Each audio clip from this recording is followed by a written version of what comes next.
We've got some good news to talk about in this forecast. A significant cool down that's sticking around a while, much better air quality. But before I get to those two things, there's one order of business to discuss.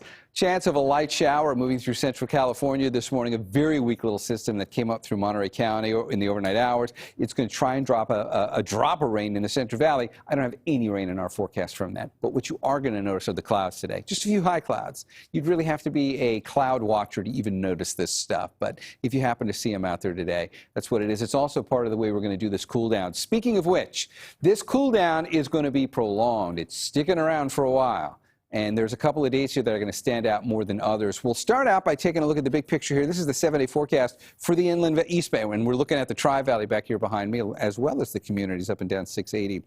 The day that stands out the most here is the one right here, because by the time we get to Wednesday, that's when the numbers go in the lowest. And we're going to get daytime highs technically below average here at 87 degrees for those inland East Bay valleys. You should be right around 88 for this time of year. So it's going to be a noticeably cool stretch of weather. That gets you for the middle of the week and then sticks around for a while.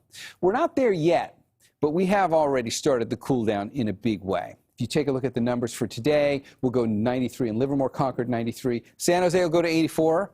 We'll go to 79 in Fremont, 81 in San Rafael, and 95 will be the number in Santa Rosa. Let's talk about the air quality. Most of the problem lately with the haze in the sky and the somewhat moderate register of air quality and the air quality advisories that we've had have been primarily coming from the smoke that's drifting down from Canada. Here's how we're going to get help from that. You see the point source there. High-resolution Futurecast can pick up on that and shows you how the flow in the atmosphere is about to change. So instead of all that smoke drifting down the coast and then getting pulled into the bay every day in the onshore breeze, that's going to stop happening because all that smoke up there will get redirected and diverted before it has a chance to come here, and it's going to start going east, and we're going to get a break. Air quality is going to be better today, even. A lot of places will probably even start to register more good air quality from this. All right, so we look at the 7-day forecast. We've already looked at the inland East Bay, but let's get everybody else in here. All the microclimates with Oakland, upper 60s by Wednesday. That's your number when we get to that coolest day on Wednesday. The city will be in the low 60s by then. North Bay valleys will be in the mid-90s to start, but it's mid-80s by the time we get to Wednesday and Thursday. San Jose, your number's going down to 79.